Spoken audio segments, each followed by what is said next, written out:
À la traduction, Anaïs Duché, on commence par la traductrice.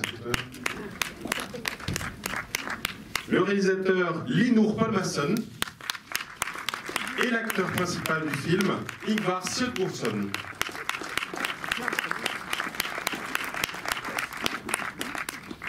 Thank you. Je vais commencer par raconter un petit truc quand même, pour que tu puisses le leur traduire. C'est que pour nous, Winter Brothers avait été un gros choc. Ah oui, I remember, yeah. Et d'ailleurs, on avait choisi de le mettre en couverture du programme du cinéma. Et il est dans notre liste, dans notre top 10 des films de cette année-là. Et quand on a vu ce nouveau film que vous allez voir ce soir à Cannes, à la semaine de la critique cette année, le premier truc qu'on est allé faire, c'est d'engueuler une amie. Parce que je suis ami avec la distributrice de Winter Brothers et je lui dis « Tu peux pas laisser échapper ce grand cinéaste européen. » Parce qu'à Cannes, on ne savait pas trop qui allait distribuer le film, tout ça. Et donc on est très très content que ce soit des ex-Montreuillois. Encore Montreuillois, ouais. Qui finalement a choisi de récupérer ce cinéaste qui pour nous fait partie des cinéastes les plus importants. Et du coup, je peux annoncer là maintenant, puisque ça n'est pas encore su, que Linur est un des rares cinéastes dont les 2 premiers films auront fait la couverture du programme du cinéma, puisque le programme qui sort demain, de nouveau, met un film de Linur en couverture. Eh ben, bravo. Bravo. Merci. Thank you very much. Alors, et puis par ailleurs, on accueille un des grands acteurs, pour le coup, c'est pas seulement européen, parce que un de nos coups de cœur récents, c'était aussi le film Sparrows, venu aussi d'Islande. Et Linur jouait le rôle principal, lui, Ingvar. Et par ailleurs, c'est quelqu'un qui joue aussi dans quelques énormes blockbusters comme Justice League ou Les Animaux Fantastiques. Enfin, vous voyez, donc cet homme marche sur 2 jambes, l'une sur chacun des 2 grands continents de cinéma. Et donc, du coup, c'est vraiment un honneur d'avoir un invité spécial de dernière minute. Grâce au Festival d'Angers, entre autres, j'imagine. Voilà. Est-ce que vous voulez dire un petit mot de présentation avant le film? Yeah, I just like to say thank you. And I mean, we're really happy to be here. I'm so happy that I get to spend time with Ingvar, so I can try to convince him to be with me in the next one. Alors je voulais juste vous dire merci, on est vraiment ravis d'être ici et je suis très contente de pouvoir passer encore du temps avec Ingvar parce que comme ça j'ai le temps d'essayer de le convaincre de jouer dans mon prochain film. Yeah, I just like to say thank you, and you know, I'm open. We're both open for a dialogue afterwards. Et on sera très content de répondre à vos questions après le film. So have a good experience, and maybe Ingvar would like to say something before. On vous souhaite une bonne projection, une bonne expérience, et puis Ingvar va peut-être dire quelques mots. I don't want to say much, but I would like to say that I was really excited to make this film you're going to see, and I'm very happy that we did this film together, and I'm very proud of it, and so Linur doesn't have to convince me so much, you know, to be... It's already yes, okay. No diner. Alors sans parler vraiment du film, sans trop en dire, je voulais dire que j'ai été enchantée de travailler sur ce film. Je suis très fière et heureux de ce film et de vous le présenter. Et donc voilà, Linur n'a pas besoin de me convaincre pour jouer dans son prochain film. Ben voilà, C'est réglé, il a bien fait de venir. Au passage, du coup, vous pouvez clore les applaudissements pour les remercier tous les deux et remercier Frédéric et Jean-Jacques d'Urban Distribution. À tout à l'heure.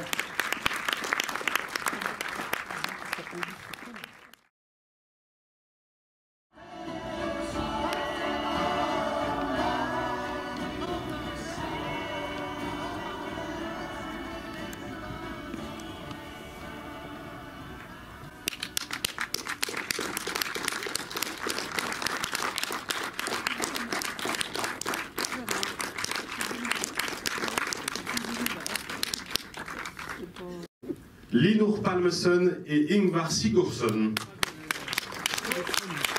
Thank you.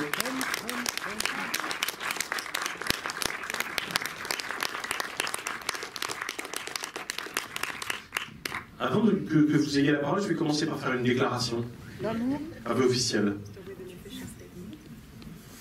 Non, parce que je me disais, qu'est-ce qui fait que ce cinéma me parle autant? Moi aussi. Toi aussi? Et en fait, à l'échelle du cinéma mondial, vraiment, commençons par avoir grand et intergalactique, je ne connais pas tellement de cinéastes qui soient à la fois aussi sensibles à la matière, c'était aussi très très vrai de son film précédent, Winter Brothers, et en même temps aussi sensibles à la question de l'acteur. Parce que je trouve que les acteurs, notamment celui qu'on a la chance d'avoir devant nous, est absolument extraordinaire, tout comme la petite fille en particulier est extraordinaire. Et si puissant. Et en même temps, le film ne renonce jamais à une véritable ambition formelle.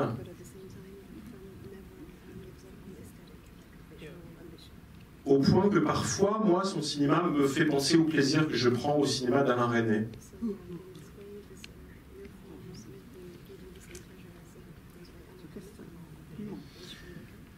Et c'est rare, en fait, de se dire qu'on a ce double plaisir-là et que l'un n'est pas pensé sans l'autre. Enfin, c'est-à-dire de ne pas abandonner la question de l'acteur et de la narration, et que celui-là est sans doute encore plus narratif que le précédent, et en même temps d'être sans cesse obsédé quand même par l'invention formelle, par la recherche vraiment des matières, que ce soit du paysage, de la couleur, de la composition, des matériaux. Je pense à cette espèce de tache de lait qui s'étend comme ça de façon très mystérieuse. Tout le début, le passage des saisons, voilà. Et donc, pour moi, le film atteint du coup une espèce d'équilibre mystérieux et bouleversant, vraiment, entre deux ambitions de cinéma qui souvent sont contradictoires. Et c'est aussi pour ça qu'on est aussi fiers de les recevoir ce soir. Alors peut-être on va quand même au début commencer par développer un tout petit peu ces deux aspects, notamment la question de l'acteur, parce que ça m'intrigue. C'est-à-dire, je veux bien qu'on commence du coup par demander à notre acteur comment il dirige, c'est-à-dire et quels étaient les pièges de ce scénario-là pour l'acteur, et comment il avait présenté le personnage quand il est revenu vous voir pour vous dire « Allez, cette fois, on fait un long-métrage ensemble », puisqu'ils avaient déjà fait un court-métrage dont on a appris qu'il était d'ailleurs visible sur Internet, qui était le film de fin d'études de Lino. Plutôt pour l'acteur, et puis on retournera ensuite vers la donc oui, il y avait effectivement beaucoup de pièges dans l'approche de ce film, mais moi j'aime bien quand les choses comme ça n'ont pas l'air forcément faciles. Donc Lino et moi, on avait travaillé ensemble sur son court-métrage, son premier court-métrage, et c'est là que je me suis rendu compte qu'on avait les mêmes goûts et que j'avais envie de continuer à faire des choses avec lui. J'aime bien cette difficulté qui émerge dès qu'on lit le scénario et on se dit « Oh là là, comment je vais faire, comment je vais le jouer ?» Et puis c'est en discutant, en réfléchissant ensemble qu'on commence à trouver une voie. Et ensuite, quand on arrive à peu près à la moitié du tournage, là on commence à se sentir vraiment bien parce qu'on voit ce qui est en train de se passer, on voit qu'on commence à avoir un film qui ressemble vraiment à quelque chose qui prend tournure, et du coup la fin du tournage est de plus en plus exaltante parce qu'on aime ce qu'on est en train de faire, et donc à la fin on est très très fiers du résultat.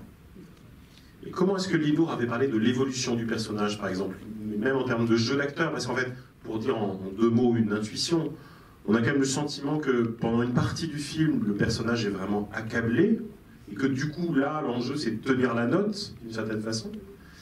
Et puis, il y a un moment où, tout à coup, on va le voir sortir de lui-même, et donc, du coup, être dans un jeu beaucoup plus expressif, presque expressionniste même, mais ce qui est précisément ça qui le ramène à la vie, d'une certaine façon.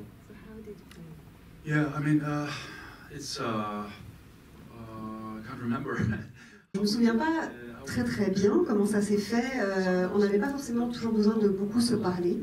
Il a travaillé, Linour, il a travaillé sur le scénario pendant à peu près 6 ans, et au fur et à mesure, il m'envoyait des choses, mais même pas forcément du texte, des idées qu'il avait, des musiques qu'il écoutait ou qu'il avait envie d'étudier, ou des photos, pour me donner un peu du grain à moudre, et comme ça j'ai assimilé un peu lentement. C'était une espèce de construction très lente de ce personnage, et c'est difficile d'exprimer vraiment concrètement comment on travaille, parce que quelquefois sans se parler, on sait un peu ce que l'autre pense.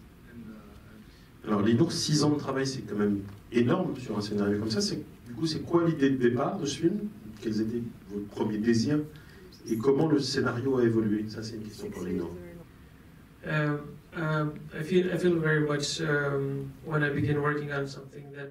Quand je commence à travailler sur un projet, j'aime bien m'apercevoir que finalement, au bout d'un moment, tout pointe dans la même direction, les choses convergent.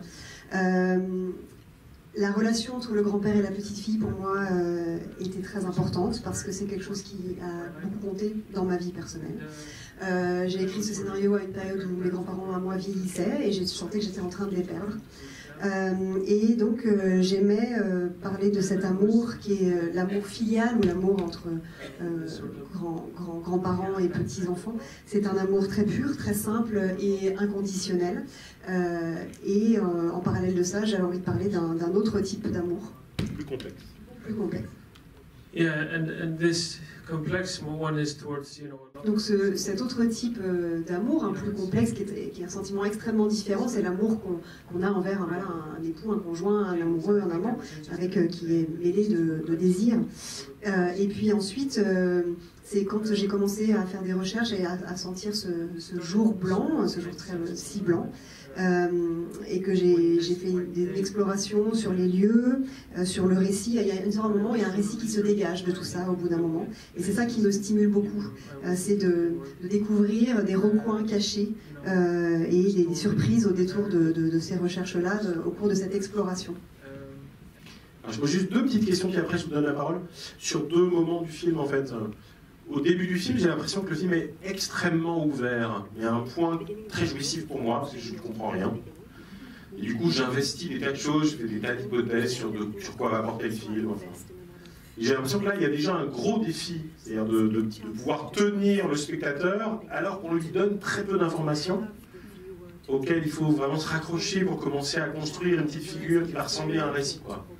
Et donc la première question, je voudrais l'interroger sur comment il a travaillé ça, qu'est-ce qui l'intéressait dans cette ouverture-là, qui nécessairement passe à d'autres choses ensuite. Et on va parler de la façon dont le film évolue. Yeah, I knew that in the beginning there was a big loss. Someone lost someone very important, and I knew that it was during this White Day. Ce que je savais, c'est que je voulais que le film démarre sur la perte d'un être cher, ce que ça veut dire, et sur cette perte, ce décès pendant ce jour très blanc. J'avais envie aussi d'évoquer le temps qui passe, sans savoir exactement combien de temps allait passer. Il s'avère que pour tourner ces scènes en plan fixe, on voit la maison au fil des saisons, ça m'a pris 2 ans, donc là il y a 2 ans de scènes qui sont tournées. Pendant que je faisais ça, évidemment, je continuais à avancer sur mes recherches et sur la distribution. Et, ce que je savais, c'est que je voulais une lente montée en puissance, un petit peu comme une casserole qui se met à bouillir petit à petit. Alors, sauf que ça ne répond pas entièrement à la question des petits points qui construisent le récit. C'est-à-dire qu'il y a la lenteur, mais il y a aussi toutes les options par lesquelles nous on passe pour savoir qui est dans la voiture, qui est ce monsieur. Voilà, donc j'aimerais bien qu'il nous explique comment il a construit ce flottement du sens. I think it is a very fine balance, and I think every individual has a different. Je pense que c'est un équilibre assez subtil, et il est différent chez chacun. Pour moi, c'était le dosage que j'avais envie de donner, le bon dosage pour moi, le bon dosage d'ambiguïté et de quantité d'information. Pour laisser le spectateur entrer dedans, vivre l'expérience, Et si moi je suis un peu avare au début d'informations, c'est parce que j'ai envie de laisser la place au spectateur d'y mettre aussi des choses à lui, personnelles. C'est pour ça que je ne montre pas sa femme, et je montre seulement des objets qui sont liés à elle, pour que puis chacun puisse après y projeter différentes choses. But there's also I think because you talked about the details earlier. So I think je pense aussi que ce qui m'intéresse avant tout donc dans le travail avec les acteurs, je m'implique énormément et à tel point qu'en fait j'aime écrire pour quelqu'un. Ce rôle je l'ai écrit pour Ingvar et le rôle de la petite fille je l'ai écrit pour ma propre fille. Donc c'est très important pour moi parce qu'en écrivant je les voyais, eux je les visualisais. Quand je travaille sur un film, je mets tout sur un même plan. Pour moi, tout est aussi important. Que ce soit le son, l'image, les dialogues, les objets, les lieux de tournage. Je mets autant d'investissement dans tous ces aspects-là, parce que je pense que quand ça forme un tout comme ça, qui est cohérent et qui a la même puissance ou la même puissance d'intention, tout est plus fort. Et donc on peut vivre vraiment le film entièrement du début à la fin. Et pour moi, c'est ça qui est que le cinéma peut faire. Le cinéma, c'est une expérience du temps, alors que nous, on est enfermés dans une boîte où le temps s'arrête d'une certaine manière. Donc c'est ça qui m'intéresse. Je conclue juste là-dessus pour donner une idée de pourquoi ça me plaît à ce point, en fait. Pour moi, chaque film invente son spectateur. Et en fait, le film vous dit là où vous devez être attentif, et dans ce film-là, comme dans d'autres, hein, mais la règle du jeu que le film nous impose, c'est d'être attentif à tout le temps. Parce que sinon, on sait qu'on va rater un effet, un élément de sens, un élément de sensation. Voilà, et donc le film nous met dans une espèce d'état d'ouverture optimale à la sensation, à la signification, à l'ambiguïté des émotions. Ce qui fait que du coup, il est pour moi beaucoup plus intense que 90% des films qu'on diffuse. Qui veut poser la première question? Dans tous les films, on peut s'attarder sur chaque instant de chaque scène. Et dans ce film, j'ai bien apprécié la sensation de lenteur. Par exemple, lorsque Ingvar raconte à sa petite fille une histoire qui fait peur, on a l'impression que, j'ai eu l'impression que le réalisateur n'est pas pressé de passer d'une scène à l'autre. Et j'apprécie cette sensation de lenteur. Il y a aussi la scène où Ingvar est confronté avec l'amant de sa femme. J'ai apprécié aussi ce choc psychologique.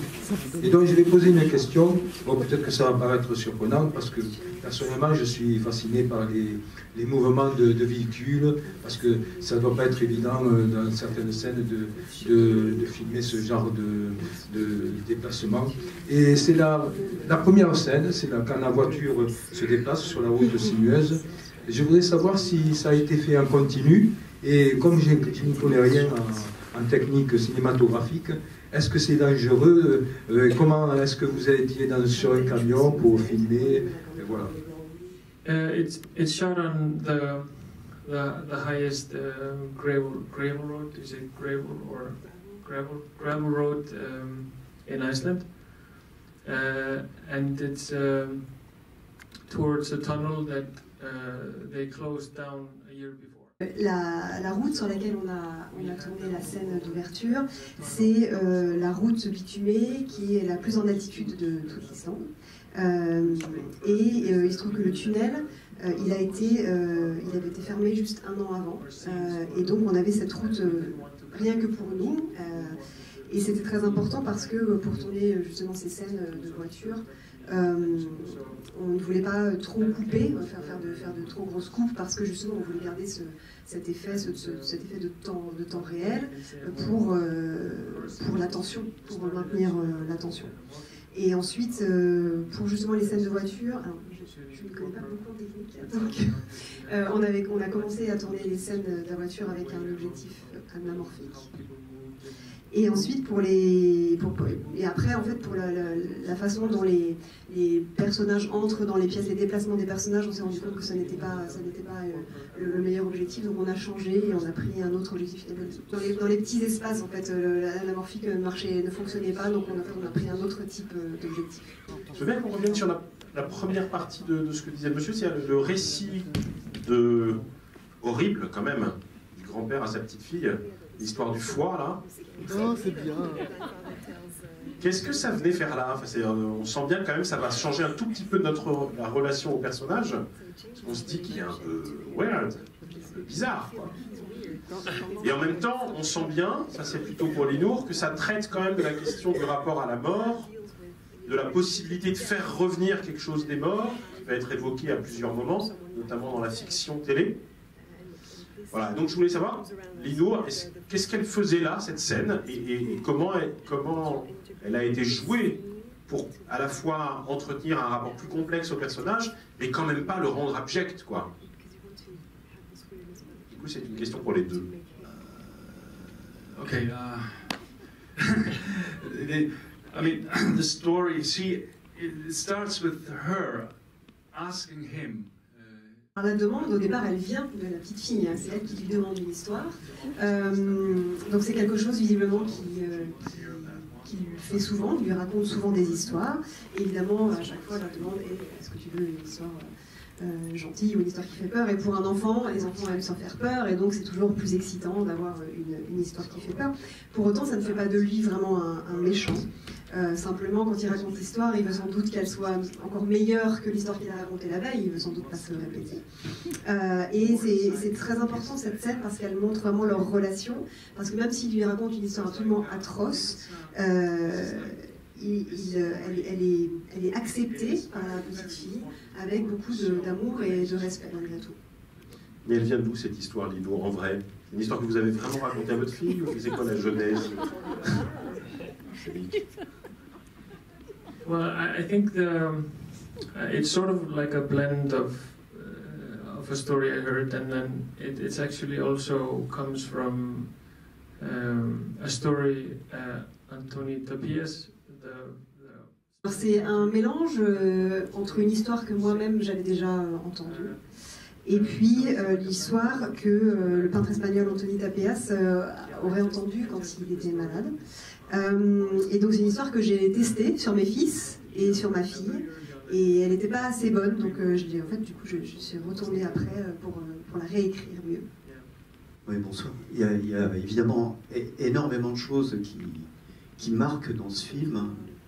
Une des choses, c'est les images, en tout cas les vidéos telles qu'elles paraissent dans ce film. Elles paraissent en particulier à 3 ou 4 reprises. Et à chaque fois, c'est une menace, c'est quelque chose qui fait mal. C'est dans le programme pour enfants, ça se termine, vous allez tous mourir. Tous ceux que vous aimez vont mourir. Good news. Et vous, spectateurs, également. Il y a évidemment la vidéo de sa femme qui le trompe avec cet autre homme, enfin avec cet amant. Il y a la vidéo peut-être la plus horrible, mais vous devez avoir un problème avec le psychologue, c'est celle de psychologue à distance. Alors là, c'est vraiment une horreur totale. S'il cherche à le faire sortir de ses gonds, là, évidemment, c'est pas très difficile avec ce qu'il lui raconte. Et puis il y a les vidéos de surveillance, de vidéosurveillance de la route. C'est quelque chose de volontaire, tout ça. Enfin, que les images, en tant que telles, sont des menaces, quoi. No, I think I wanted to show certain things without showing flashbacks. I wanted to. Cette volonté, enfin ce procédé des vidéos, ça me permettait en fait de montrer certaines choses sans passer par le flashback. J'avais pas envie de montrer des choses en flashback. C'est pour ça que j'évoque sa femme à travers des objets, dont ces cassettes vidéo. Alors il y a un petit malentendu sur la fameuse vidéo où en fait elle n'est pas en train de tromper son mari. C'est en fait une scène d'amour avec son mari. C'est Iggy Moundour qu'on voit à ce moment-là qui est nu, et donc ils font l'amour entre mari et femme. Donc en fait je dirais que ces images, ces vidéos, c'est un peu moitié-moitié. Il y a des choses assez violentes dedans, mais il y a aussi des jolies choses, quand Salka chante aussi pour sa grand-mère, etc. Et donc dans la scène qui dit on va tous mourir, là, moi je trouve que c'est une scène assez drôle, et la violence, quand elle est mêlée à une forme d'humour, elle permet de faire passer des choses et de générer une certaine empathie pour ce qui est en train d'être dit de façon peut-être plus légère. Et pour moi, du coup, ça fonctionne comme ça permet que ça fonctionne. Elle est drôle, mais en même temps, on essaye de réveiller un mort. Donc on voit bien qu'elle parle aussi du sentiment du personnage principal. Yeah, I think je crois que j'ai un penchant pour les situations qui s'entrechoquent un peu, qui ont l'air de se contredire, ou en tout cas les scènes qui provoquent des réactions. On ne sait pas si on doit rire ou on doit pleurer. J'aime jouer sur cette ambiguïté et sur tout ce qui est ouvert à l'interprétation. Je trouve que pour moi c'est un reflet de la vie. Dans la vie c'est beaucoup comme ça. Et la plupart des choses de la vie, on les simplifie parfois pour mieux les comprendre, mais je trouve que justement j'aime cette ouverture à l'interprétation. Il y a au moins 2 scènes à la fin qui racontent ça. Il y a la scène du cri dans le tunnel, où tout à coup on ne sait pas trop s'ils sont dingues ou s'ils sont follement amoureux l'un de l'autre, grand-père, petite-fille, et donc hyper complices, et qui renvoie le monstre renvoie à l'horreur de l'histoire du foie qu'on évoquait tout à l'heure. Et puis il y a une autre scène qui est quand même vraiment complètement dingue, c'est la scène des 2 dans la tombe. Et alors, elle est dingue parce que chez n'importe quel autre cinéaste, on aurait utilisé l'arme pour braquer et produire des aveux. Et un des trucs dingues là, c'est de poser le flingue. Et là, le spectateur peut se dire, mais non, pourquoi il va se retourner contre lui? Non, parce que c'est pas ça l'enjeu. Et l'enjeu, clairement, c'est de jouer sur une ambivalence que moi je ressens très fortement, a fortiori la 2e fois, revenez le voir, qui est que, à la fois, évidemment, il a envie de le faire parler de façon complètement malsaine de leur relation sexuelle, de l'adultère, ce qui évidemment va provoquer de la violence, on le sait, c'est fatal, c'est ça qu'on attend. Et en même temps, il y a un moment où ça vrille et où fondamentalement, ce dont il a envie de parler, c'est d'elle, c'est de leur amour commun pour elle. Et réussir à tenir cette ambivalence de menace et de désir d'écoute, c'est proprement extraordinaire, et du côté de l'acteur, des acteurs, et du côté du metteur en scène. Thank you. Oui, c'était pas du tout une question, je suis d'accord. Une autre question? Une vraie? Merci. Comme Stéphane en parlait tout à l'heure, j'ai été moi très sensible aux matériaux dans le film, notamment là, je veux dire toute la construction de la maison qui montre que c'est un homme de la terre. Je veux dire, c'est quelqu'un qui a une force, une puissance intérieure, et que la pierre qui déboule et qui va finir au fond de l'eau, je veux dire, c'est une énergie considérable, comme son énergie, comme la propre énergie du personnage. Simplement, la pierre, elle finit au fond de l'eau. Et que la colère, il faut la faire sortir tous les jours. C'est ce qu'il apprend à sa petite fille dans le tunnel. Parce que si on ne la fait pas sortir tous les jours, on finit effectivement au fond de l'eau. Et le lait qui se répand, enfin, je veux dire pour moi, c'est le calme qui se passe pour chacun d'entre nous après la colère. Ça peut aussi être le lait sur le feu qui bout et déborde. You want me to reply on it? Yeah. I mean, no, I was just like, because I find it interesting, but you know, the stone and the human being. The stone is a stone, and the human being is a human being, and I reflect to this. Mais en tout cas, j'aime beaucoup votre réflexion sur la comparaison entre la pierre et l'humain. On pourrait penser qu'il n'y a pas vraiment de lien, mais il se trouve que moi, quand je joue, je me vois tout à fait comme un objet dans le cadre et dans l'espace, mais un objet évidemment qui a une énergie. Donc je trouve ça intéressant que vous ayez cette réflexion sur le caillou, la pierre et l'humain. Il y a une pierre sur l'étagère derrière lui, souvent dans la maison, en fait. C'était vraiment associé à la pierre. Yeah, I'd like to say that, I really don't work with... Alors, quand je travaille, je n'aime pas travailler Sur le symbolisme, c'est pas du tout mon truc. Mais ce que j'aime beaucoup, ce sont les matières et les objets, effectivement. Je trouve que c'est extrêmement important. Souvent, on ne mesure pas toujours la portée des objets qui sont là ou qui nous entourent. Dans la scène d'ouverture, qui a été tournée en hiver, on est à la fin de l'hiver. Donc nous, ce qu'on voit uniquement, c'est évidemment un sol gelé et tout blanc.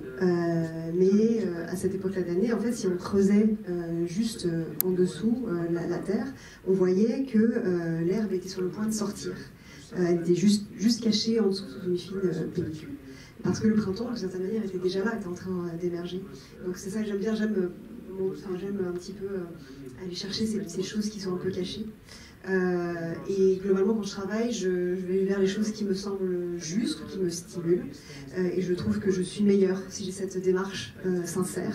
Et si je me mets à suivre le film là où il nous emmène, là où il m'emmène, même si ça paraît un peu étrange parfois. Je glisse quand même une question sur la pierre, la chute de la pierre. C'est que, quand même, sauf erreur, parmi les raisons que nous on trouve à cette chute de pierre, c'est qu'elle pourrait de nouveau provoquer un accident de voiture. Est-ce que ça faisait partie des suggestions du découpage? Yeah, I think that's what I love about. Like, I mean, everybody interprets it his own way. Every individual. C'est une des interprétations. Chacun peut avoir une interprétation différente, et moi j'aime ça. Moi, quand je tourne une scène ou quand j'écris une scène, j'ai quelques idées en tête. Et l'une de mes idées, c'était que cette pierre reproduisait le même trajet qui a été pris par la voiture qui évidemment a eu cet accident. Cette pierre, elle est à la fois très belle, très élégante, elle a une jolie forme, et en même temps, c'est une forme qui est extrêmement... avec des pointes et des aspérités qui déchirent un peu la terre quand elle passe dessus. Et donc, quand une scène fonctionne comme ça et que je sens qu'il y a des interprétations différentes qui émergent, je trouve que c'est absolument fascinant. Parce que c'est ce que je recherche. J'aime qu'il y ait plusieurs dimensions à une même scène. Et si ça n'est pas ouvert à l'interprétation, ça perd de sa force pour moi. Étant donné qu'un film, quand on tourne un film, c'est un très long processus, on passe beaucoup de temps sur un film. Et il faut que ça reste une exploration même pour moi. C'est-à-dire que si moi, ça ne m'intéresse pas, comme le film, un film c'est une ambiance, une humeur. Et si moi je ne suis plus intéressée vraiment par mon propre film, je pense que ça va se sentir à l'image. Donc il faut absolument que pour moi ça reste une exploration. Bonjour, merci pour le film. Et je voulais aussi, ma question c'était à propos de la pierre aussi. Comment on filme du coup une scène comme ça au début?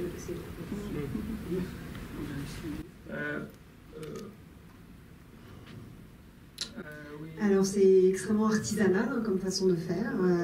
On embauche quelqu'un qui est chargé donc à chaque plan qui ramasse la pierre et puis qui est chargé de remonter en haut de la montagne pour la relâcher à nouveau. Comme on n'avait qu'une seule caméra, c'est tourné donc avec toujours la même caméra. Ce qui a demandé donc une journée de tournage pour cette chute de pierre et plus une demi-journée pour la chute au fond de l'eau à la fin. Donc ça a été réalisé avec autant d'amour et de soin que n'importe quelle autre scène du film, avec des personnages dedans par exemple. Je posais la question de comment vous aviez travaillé avec votre fille et dans quelle mesure elle était consciente de la globalité de l'histoire. Oui. Est-ce qu'elle appréhendait les choses au fur et à mesure en les découvrant, ou est-ce qu'elle les connaissait et vous lui racontiez en amont du tournage? No, I hadn't told her about anything, not concerning the story. I told her that it was a very, very difficult film to make, that I would have to push her quite hard, and it would be difficult, it would be a lot of fun, that she would be surrounded by people she loves. I mean, it's a very tight crew, it's very good friends, people she knows, people I trust 100%. And I mean, he's basically like her grandfather, so it was very easy for me to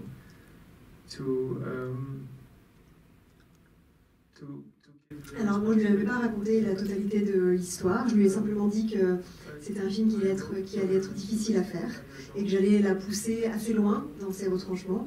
Que ça allait à la fois, il y aurait des moments sympas parce qu'elle serait entourée de gens qu'elle connaissait, que ce serait difficile, mais qu'elle serait aussi très entourée. C'était important pour moi qu'elle soit sentant confiance. Parce que la plupart des gens, c'était une toute petite équipe de gens qu'elle connaissait déjà bien, hein, dont certains sont des amis proches. Et comme Ingvar est déjà presque un peu son grand-père, c'était plus facile de lui donner les commandes d'une certaine manière. En revanche, j'avais commencé à écrire le scénario quand elle avait 5 ans. Et puis, au fur et à mesure que j'écris le scénario, elle a beaucoup grandi. Donc j'ai dû réécrire un peu son rôle. Et finalement, comme c'était un personnage qui était plus âgé, ça a permis d'étoffer son rôle, d'avoir une relation qui était plus profonde avec le grand-père. Et donc elle était beaucoup plus présente dans les scènes également. Je peux dire que on collabore ensemble, ma fille et moi, depuis sa naissance. Elle a toujours été présente dans mon travail, dans mon œuvre, que ce soit photo, peinture, vidéo. J'ai une grande confiance en elle et j'avais envie de l'inviter sur ce projet, l'inviter dans ce monde si elle le voulait, si ça l'intéressait. Et depuis toujours, ça l'a toujours intéressé de partager ça avec moi. Donc ça nous a permis de partager des bons moments ensemble, des moments forts. Parce qu'on passait souvent la journée entière ensemble, depuis tôt le matin jusqu'à souvent tard le soir. Même un soir, on s'est retrouvés enfermés dehors à 2h du matin, et il a fallu que je casse une fenêtre, que je la fasse, elle s'est faufilée. Donc il y avait un côté aussi un peu aventure. Mais pour moi, c'est toujours quelque chose qui m'a semblé juste, ça me paraissait bien, ça collait, et c'était très important. Je savais qu'il y avait des scènes difficiles, certaines scènes ont été compliquées, mais de sentir le soutien qu'elle aurait de la part du reste de l'équipe, et notamment d'Ingvar, c'était très important. I could say, because it's like, when Leonard's saying, like it's me being...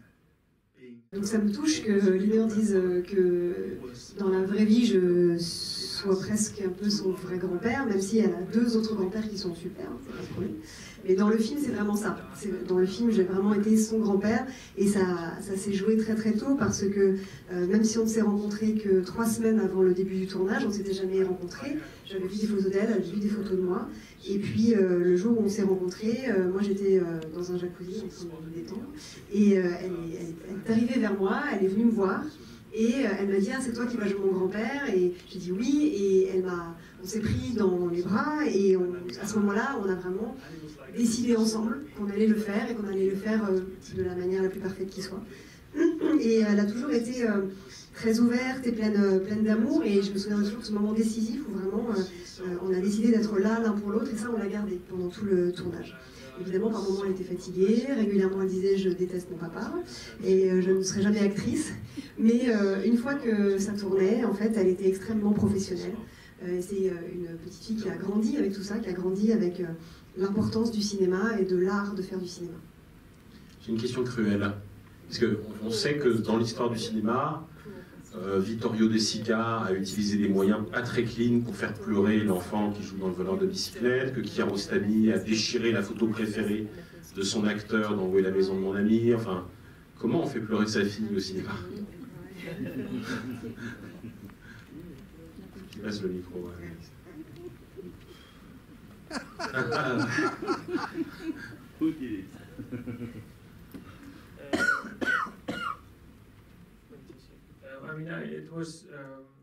Je pense que dans la vie, c'est comme ça que ça se passe, mais souvent les gens qu'on aime, ce sont les personnes à qui on peut montrer les pires côtés de soi-même. Et c'est peut-être pour cette raison que du coup je pouvais moi la pousser plus loin qu'un autre cinéaste aurait pu la pousser. Et pour moi, la pire chose ça aurait été que la scène ne fonctionne pas pour elle et pour moi, en tant à la fois comme père et comme cinéaste. Donc il fallait que cette scène elle fonctionne, c'était le meilleur service à rendre à tout le monde. Et donc simplement, ça n'était pas forcément plus que des consignes de ma part disant simplement regarde-moi, regarde-moi. Elle savait ce qu'elle avait à faire, mais évidemment quelquefois je dis non, là ça ne fonctionne pas, regarde-moi. Et puis on lui a laissé beaucoup de temps, c'est ça qui a permis que ça se passe et que le moment arrive. Ça ne s'est jamais passé dans la violence, hein, du coup, il n'y a jamais eu de cruauté par rapport à ça. Parfois elle se déconcentrait, elle riait, mais au fur et à mesure, voilà, en laissant le temps, ça s'est produit. Pas de vol de doudou, c'est ce que je voulais savoir quand même. Parce que non, je pose une petite dernière, parce que pour moi c'est la chose presque la plus énigmatique du film. C'est le moment de la confidence sur l'adultère, où tout à coup on bascule du côté des plans, où on va aller voir ce qui reste de la voiture, où on a comme ça des inserts sur l'accident en fait, sur les premiers plans après l'accident. Et c'est un choix déconcertant parce que le texte est extrêmement important pour expliquer. Voilà. Et donc, voilà. Qu'est-ce qui s'est joué là au montage? Est-ce que c'était écrit comme ça? Et pourquoi avoir créé cette collision entre ces deux événements qui ne sont pas reliés temporellement?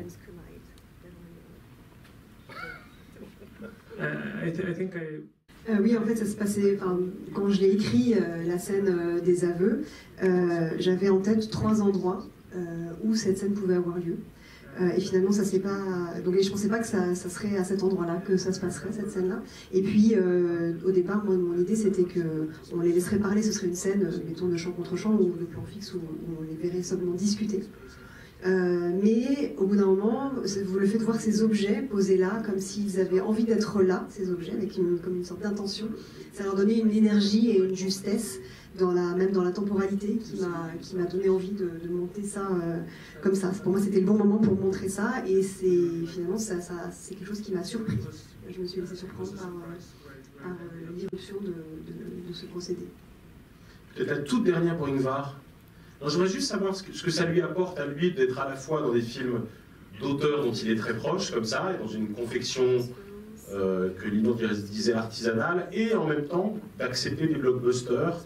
Qu'est-ce qu'il y trouve et comment il arrive à être sur ces deux tableaux? Les Animaux Fantastiques, par exemple.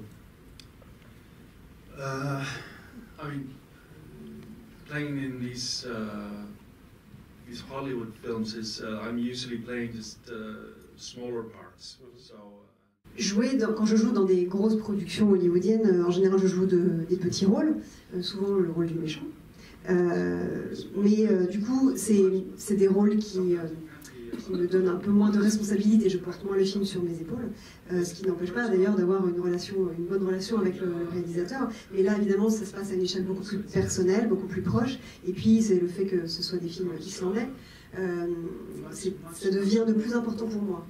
Aujourd'hui, ce qui est important pour moi, c'est plus de faire des films comme celui-là. Les grosses productions, je m'en fiche un peu, dans le sens où, voilà, pour moi, ce qui compte, c'est plutôt de faire des films qui sont plus personnels, qui me touchent de plus près et qui touchent de plus près aussi ma culture.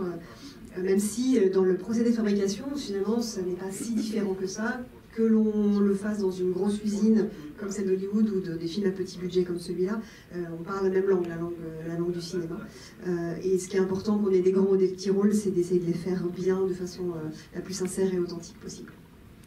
Juste pour dire que le mot sincérité me paraît un des trucs vraiment qui s'est passé là.